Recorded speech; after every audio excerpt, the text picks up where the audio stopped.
Parnell le dice: oye Murphy, necesito continuar y aumentar este grado de religión que yo tengo. Quiero formar a un niño para convertirlo en pastor. Y me estás diciendo que a los 5 años de eso, sin terapia psicológica, ¿tuvo 2 niños pequeños a su cargo? Obviamente no llegan a la casa de Steven, llegan a una cabaña en medio de la nada, que por cierto, curiosamente, esa cabaña estaba a 100 metros de la casa de los abuelos de Steven.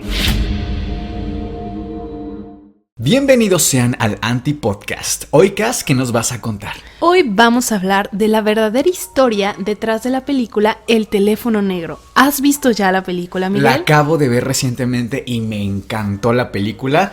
¿Les puedo contar más o menos de qué se trata? Por favor, danos un poco de contexto. Pues esta película se sitúa más o menos en los años 70 con una serie de desapariciones siempre de jovencitos de entre los 12 a los 16 años más o menos, y resulta ser uno de estos psicópatas en serie que, bueno, da pie e insinuación la película a que esta persona, este adulto, se los llevaba, los raptaba y les hacía quién sabe qué, que finalmente quedaban sin vida. Estos niños realmente eran unos niños, ¿no? Y está basado en una serie de desapariciones, según yo, pero por lo que entiendo trae mucho de historia real, ¿no? Sí, es correcto. De hecho, el director de esta película es Scott Derrickson, que por cierto es el mismo director de... El exorcismo de Emily Rose, el que contamos reciente. Justo, si quieren ir a ver el video de la verdadera historia de Emily Rose, ya está en el canal, los invitamos a verla. Y dejen su propinita también. Entonces, pues bueno, te puedes dar una idea del contexto, ¿no? De la película. Que por cierto, esta película, la historia se extrae de un libro del hijo del mismísimo Stephen King, Joe Hill. Él hace la novela más o menos por 2004 y de ahí se da pie para la película. Como bien decías, Miguel, el contexto de la época es más o menos entre los años 70 y 80, que fue una época que estuvo marcada de violencia, de desapariciones, fue algo brutal. Y investigué un poco acerca de una entrevista que se le hizo al director, que creo que es muy interesante, así que lo voy a leer tal cual. Crecí en un área del norte de Denver que era bastante violenta, con mucha intimidación, muchas peleas, los niños sangraban todo el tiempo. El director incluso recordó un momento en que su vecina de al lado le dijo que su madre había sido asesinada. También fue justo después de que Ted Bundy pasara por Colorado, matando mucha gente a su paso. Y también ocurrieron los asesinatos de Manson. Había mucha violencia doméstica, incluso en mi propia casa y en las casas de muchos de estos niños que conocía. Los padres castigaban a los niños de maneras muy violentas, por lo que era un lugar muy difícil y aterrador para crecer.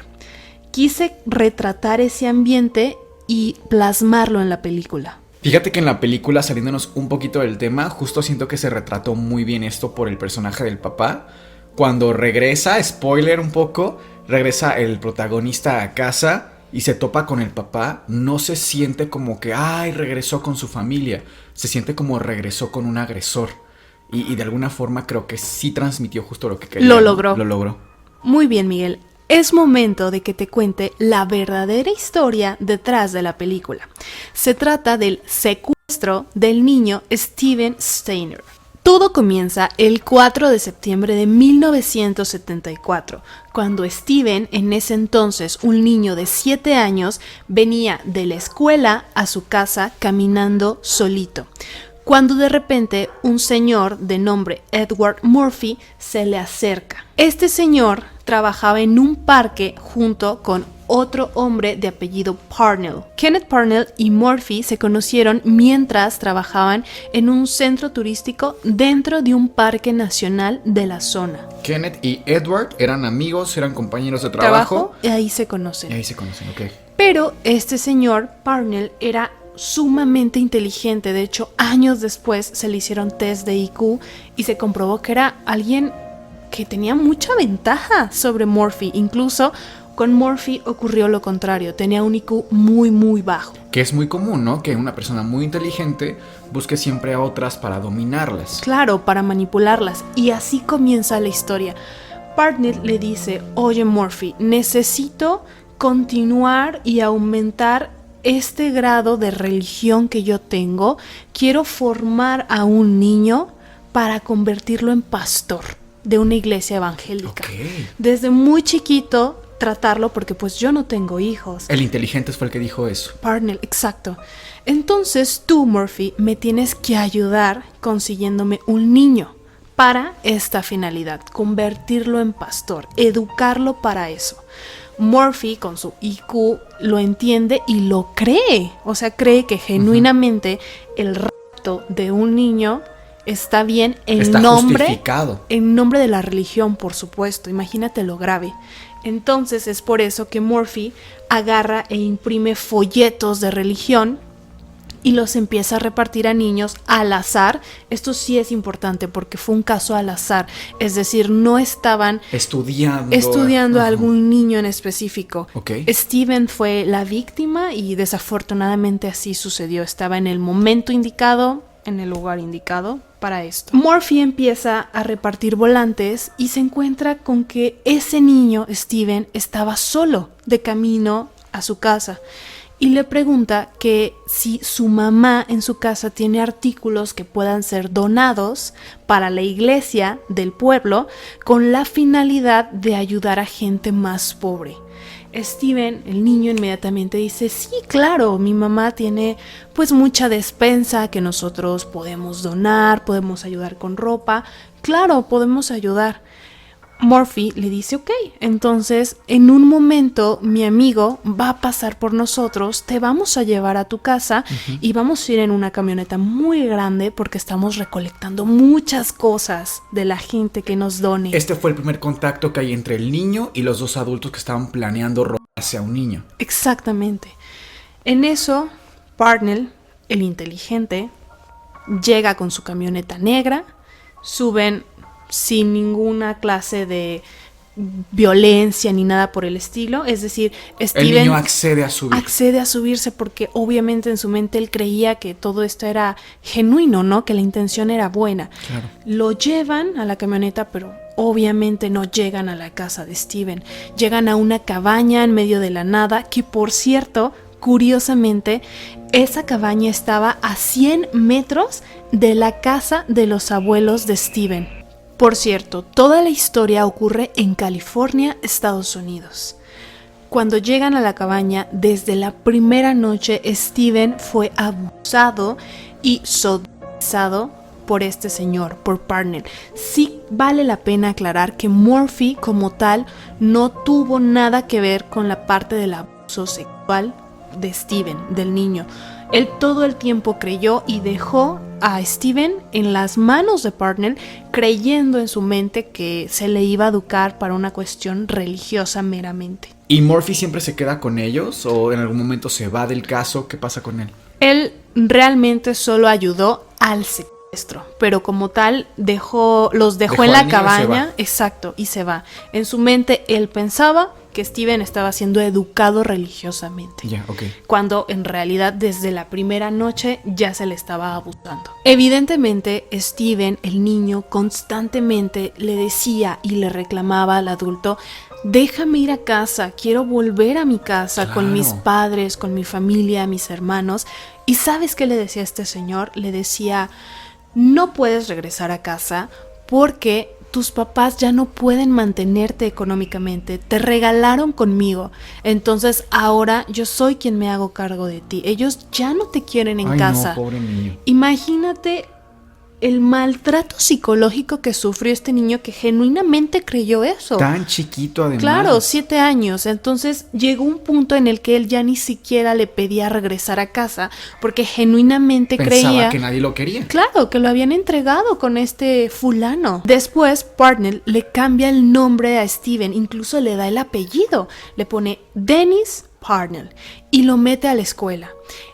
Él, Steven, en realidad ahora Dennis, estuvo en varias escuelas dentro de California. Constantemente se estaban mudando de ciudad, pero siempre dentro del estado de California. Porque el hecho de que se estuvieran mudando constantemente no le daba pie a la policía, aparte en esos años con tan poca tecnología, de poder encontrar al niño. Evidentemente a Barnett no le importaba Steven, entonces no fungía como un tutor, ni mucho menos. Todas las prácticas agresivas que él tenía, dejó que Steven las viera y las practicara igual. Es decir, el niño empezó a beber alcohol, fumar, ingerir drogas, consumir otro tipo de contenido que no era para niños, sino para adultos, desde muy chiquito, desde los 7 años. Entonces, todo en su vida y en su mente de este niño empezó a trastornarse por completo. Era un niño de 8 años que fumaba, por ejemplo, Dios. ¿no? Incluso en determinado punto el agresor, Parnell, se iba de casa porque tenía que irse a trabajar y estaba tan seguro de que tenía dominado psicológicamente al niño que el niño no iba a salirse de la casa, no iba a huir. Lo tenía... Ya era su casa también. Claro, él era ya su nueva vida, su nueva casa por completo. Es que el lavado de cerebro que tenía ese niño seguramente. Exacto, entonces él ya se podía salir de la casa con plena confianza de que cuando él regresara, ahí iba a estar Steven. Que aquí vemos que en realidad entonces la historia sirvió nada más como inspiración para la película, porque la película, recuerdo que no hubo una relación realmente entre el agresor y Finney, el protagonista, pero tal vez sí quiso ver esa conexión, pero no se mostró en la historia, ¿no? Siempre había esta relación como de el niño travieso, que me da esa vibra por lo que me estás contando en la verdadera historia. Sí, claro. Incluso también se piensa que la inspiración fue en realidad una recopilación de historias, porque también uno de los niños que fue secuestrado también era un paperboy, igual que Johnny Gosch. Entonces, claro, se recopilaron ciertas historias que son historias reales. Entonces, pues bueno, la de Johnny ya la contamos. Lo creo, porque Johnny incluso tenía varias cosas, ¿no? Repartía periódico. Físicamente también el actor tenía cierto parecido y salió con su perro.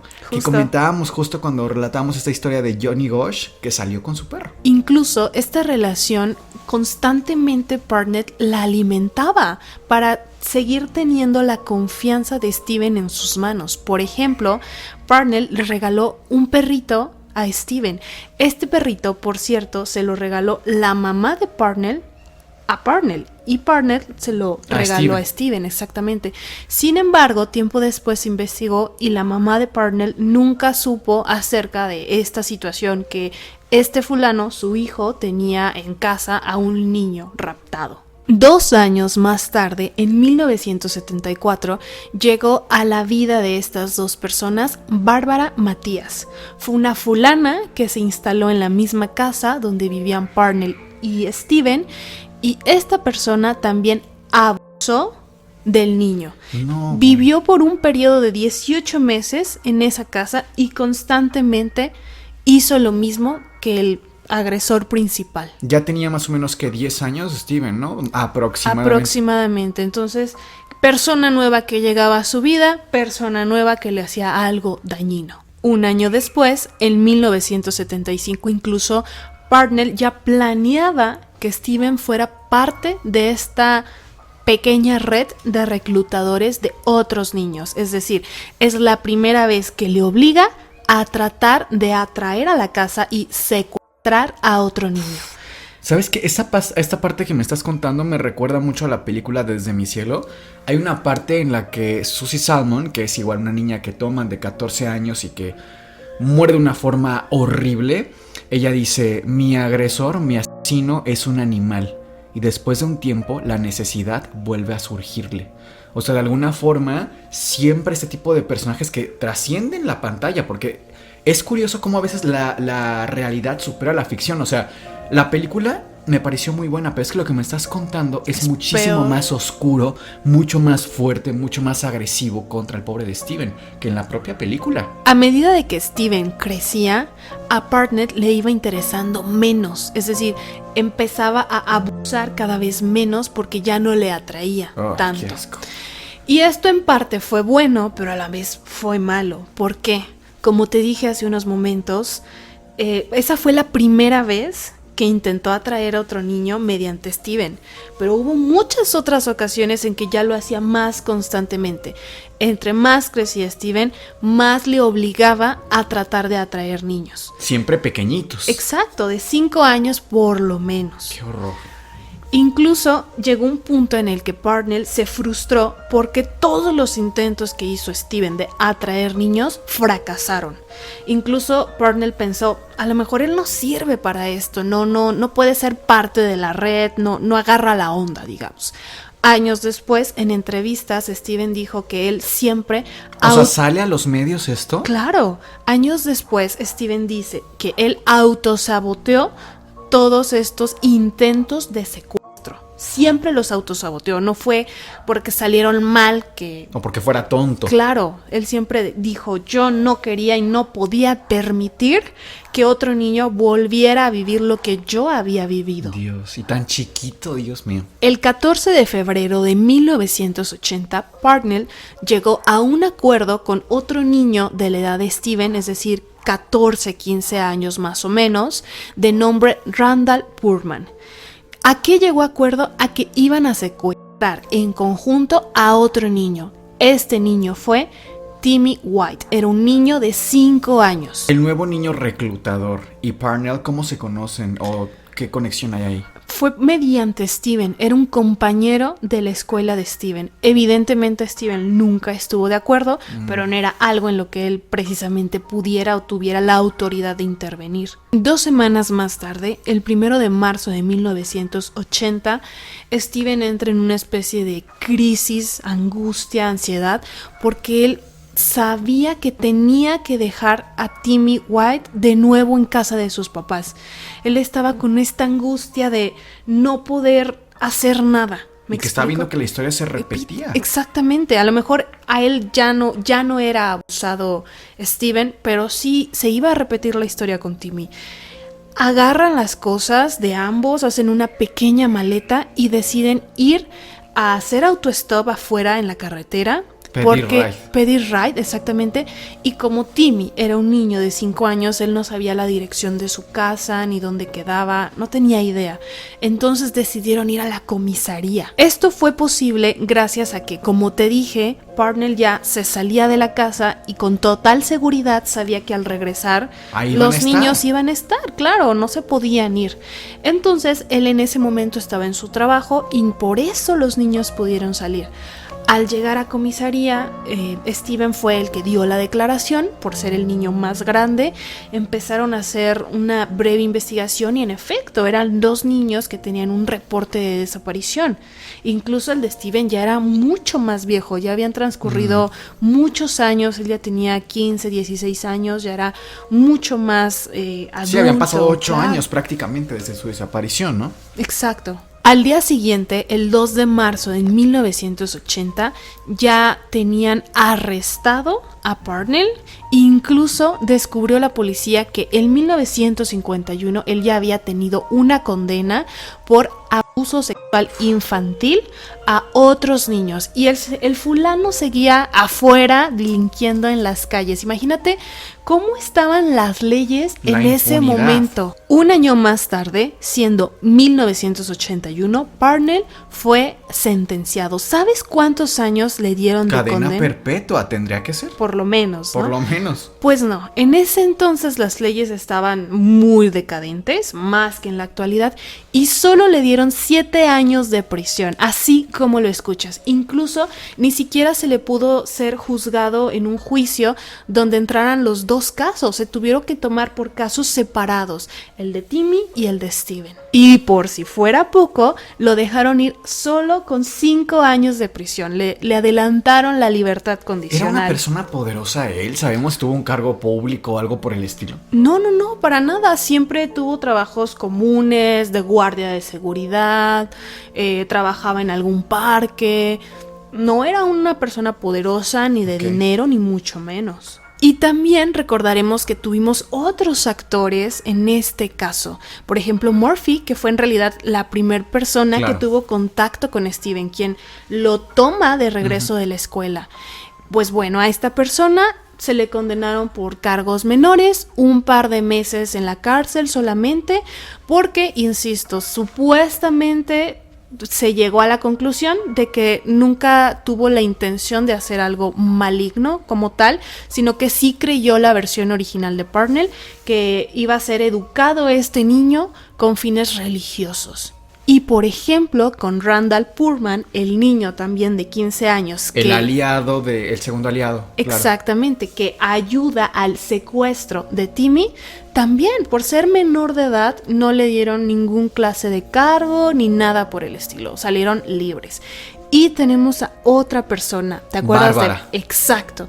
A ella ni siquiera la llevaron a juicio. En las declaraciones ella dijo que ni siquiera sabía que Steven realmente era un niño raptado. O sea, ella pensó que genuinamente era el hijo de Parnell. Y por eso abusó de él también, claro, porque era de la familia. Permitía esa clase de prácticas. Imagínate el contexto de las leyes tan mediocres, claro, de tanta impunidad. Pero lo único rescatable del caso es que este suceso de Steven dio pie a que en poco tiempo se crearan penas de prisión consecutivas, es decir, que se pudieran juntar los casos cuando el agresor era el mismo. Claro, para es que suena lógico. Claro, pero en ese entonces no lo tenían pensado los señores. Es decir, ahora sí podían juntar como todos estos años de prisión para así poderle dar penas mucho más altas, muchos más años en prisión a esta clase de agresores. Pasemos entonces a los últimos años de vida de Steven, porque, adelantando un poco, tuvo un final bastante trágico a una corta edad. O sea, sí, su vida estuvo marcada de tragedia prácticamente desde el ¿Logra comienzo. recuperarse un poco, tener familia? ¿Qué pasó con él? Él regresa a casa con unos 15 años, pero jamás se pudo adaptar a un hogar estructurado, un hogar sano, donde tenía madre, padre, hermanos y había reglas y demás. Pues, y no estaba bajo una agresión constante, además llega en una edad difícil, por si fuera poco. Exacto, llega de pubertad, ¿no? A de adolescente. Entonces jamás se pudo adaptar. Él ya estaba acostumbrado a beber, fumar, alcohol, claro, consumir cosas, entonces jamás se pudo adaptar. Incluso hubo una entrevista, y ¿me permites leerla? En la entrevista Steven dijo: regresé casi como un hombre adulto a casa, y sin embargo mis padres me vieron al principio como su hijo de 7 años. Después de que me dejaron de intentar enseñarme los fundamentos de todo otra vez, la situación mejoró. Pero, ¿por qué mi papá ya no me abraza? Todo ha cambiado. A veces me culpo a mí mismo, a veces no sé si debería haber venido a casa. ¿Hubiera estado mejor si no lo hubiera hecho? ¿Qué piensas de esto? Qué duro.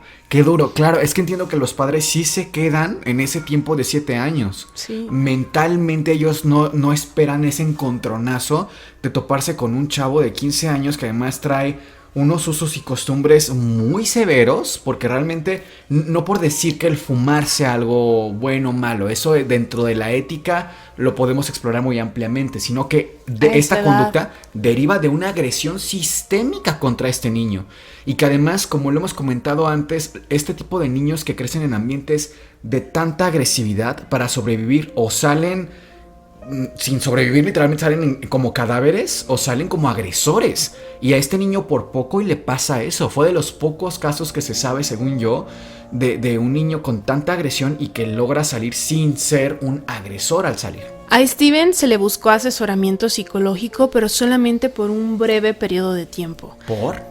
En parte fue porque su padre no quiso. De hecho, en una entrevista en 2007, la hermana de Steven sale y dice: en parte no se le dio la ayuda psicológica porque mi padre pensaba que no era necesaria. O sea, sí se tenía esta costumbre, esta visión distinta de que pedir ayuda psicológica era algo malo o estaba erróneo. O de mujeres incluso. Sí, o sea, sí era o sea, todo influyó para que todo saliera mal, de verdad. O sea, la época, el contexto machista, todo. No le apoyaron psicológicamente. De hecho, Steven nunca llegó a contar realmente a relatar punto por punto todas las agresiones que sufrió. En realidad esto es mínimo lo que sabemos, la información que tenemos es mínima porque nunca hubo una declaración tal cual. ¿Cuánto duró el juicio? ¿Cuánto le dieron al fulano? ¿Cuánto tiempo estuvo con el agresor? O sea, realmente lo que me estás contando Muchísimos es poco. años. Realmente Sí. dudo muchísimo que hayan sido todas las agresiones. O sea, ¿cuántas golpizas no le dio? ¿Cuánto maltrato sexual no le dio? O sea, qué terrible historia. De hecho, me permito a leerte la entrevista que se le hizo a la hermana de Steven en 2007. Vale. Mi hermano, Steven, nunca buscó ayuda psicológica porque mi padre dijo que en realidad no necesitaba esa ayuda psicológica. Steven siguió con su vida, pero estaba bastante mal. Fue acosado por otros niños en el colegio por haber sido abusado y finalmente dejó la escuela. Él empezó a beber con frecuencia y finalmente lo echaron de casa. Su relación con mi padre continuó siendo muy tensa. ¿Has escuchado el caso de Beth Thomas? ¿Te suena? He visto videos en YouTube de que es una niña psicópata, algo así. Sí, es un caso de una niña que se considera niña psicópata. También sufrió muchísima violencia esta niña. Y digo, para no contar el caso justo ahora, pero me recuerda mucho justo a esto, como el daño psicológico que vemos en estas víctimas es tan importante que requieren intervención psicológica, pero no por periodos cortos de choque, es por periodos larguísimos, intervenciones larguísimas, y no solamente para la víctima, incluso para toda la familia. O sea, son casos, incluso aquí en México, las desapariciones que hay, es gente que tiene que vivir casi toda su vida ya en terapia, y es normal, y vaya, entiendo la época, pero no es justificable. No, es tan injustificable que me suena hasta sospechoso que el papá se haya opuesto tanto a ayuda psicológica que no quería que se supiera. Entiendo que ya cuando un caso así se vuelve tan mediático, por supuesto que es muy doloroso para la familia el que todo el mundo se entere que sodomizaron a tu niño a nivel nacional o internacional, y que, ¿sabes? Ya todo el acoso que sufría el niño que nos estás contando, quizá orientándolo por ahí lo puedo entender. La parte machista, La parte ¿no? machista, y la parte sobre todo quizá de proteger a Steven, ya después que no pudieron por tantos años. Pero sí creo que es injustificable que no se haya dado atención médica. No hay manera de justificar esa falta, esa negligencia del padre y de la madre también. Y ese seguimiento que nunca se le dio. O sea, fue una vez, dos que fue a terapia y párale de contar. Parece que habló más en un par de entrevistas que en terapia, realmente, Steven. Siguiendo con la línea de tiempo, en 1985, cuando Steven tenía alrededor de 20 años, se casó con una chica de 17 de nombre Jodie Edmondson y tuvieron 2 hijos, una niña llamada Ashley y un niño llamado Steven Jr. ¿Por qué hiciste esa expresión, Miguel? Porque tú te imaginas la gestión emocional que tuvo este niño. O sea, pasaron 5 años nada más desde que escapó. De su escape. Y me estás diciendo que a los 5 años de eso, sin terapia psicológica, tuvo 2 niños pequeños a su cargo. Me parece espantoso, realmente. No porque él pueda o no ser agresor, sino porque incluso para una persona llevando una vida saludable, tener un hijo es muy duro. Ahora, en este tipo de casos, sin atención médica, es que de verdad me es lamentable. Incluso para los niños, sabrá Dios qué pasaron esos niños también. Fíjate qué interesante, Miguel, porque no lo había pensado así. Incluso a pesar de que, como dices, nunca se solucionó, ni siquiera se trató de solucionar esa parte de ayuda psicológica, aún así él intentó dar charlas, participar con grupos activistas anti secuestro infantil, tratar de promover eso en sus últimos años. Fue de hecho a las cosas a las que se dedicó dentro de la precaria atención psicológica que se le dio. Él trató de ayudar a los demás. De hecho, Miguel, fíjate que en realidad no duró mucho tiempo casado y viviendo con sus hijos. ¿Por? Porque él falleció a los 24 años de edad. ¿Sabemos por qué? Sí, el 16 de septiembre de 1989, mientras conducía una motocicleta porque trabajaba en una pizzería de repartidor, un auto a toda velocidad lo estampó. Sufrió un traumatismo cráneoencefálico y prácticamente murió al instante. Dato interesante es que incluso el féretro lo cargó Timmy White, el niño que él rescata de 5 años, ya en esa época con 14 años. Pero este señor siguió dando de qué hablar. Antes de su muerte, en 2004, a los 72 años, ya estaba en un asilo para ancianos. y fue acusado, denunciado por su cuidadora, porque este señor todavía enfermo. Por su enfermera. Exacto, por su enfermera que le atendía en este asilo, y él seguía con esta parte enferma. Le pidió un niño chiquito a cambio de $500. ¿Qué? Justo, efectivamente la enfermera va y lo denuncia, conociendo el pasado de este hombre. O sea, a lo mejor dice, a lo mejor yo no accedo, pero otra persona sí, ¿no? Ya logró que varios accedieran. Exactamente, entonces lo denuncia, pero no se pudo hacer mucho. Le dieron 25 años de prisión, pero murió en 2008. Ya era un anciano. Sí, ya era un anciano, murió de causas naturales, realmente nunca tuvo una condena justa. Sabemos qué pasó con Parnell, qué pasó con Murphy, qué pasó con Barbara. ¿Qué pasó específicamente con Timmy, el pequeño que raptaron? Fue el segundo. Se convirtió en policía y trabajó en Los Ángeles, en el departamento justamente antisecuestro. Pero tuvo también una muerte bastante trágica en el 2010. Tuvo una embolia pulmonar. Ay, pues sí murió bastante joven Timmy, ¿no? 34 años más o menos. Acababa de cumplir 35. Y con esto terminamos el caso del día de hoy. Por favor, cuéntenos en los comentarios si quieren que nosotros hagamos otro video contando una historia verdadera de alguna otra película. Nosotros fuimos Cass y Miguel y gracias por estar.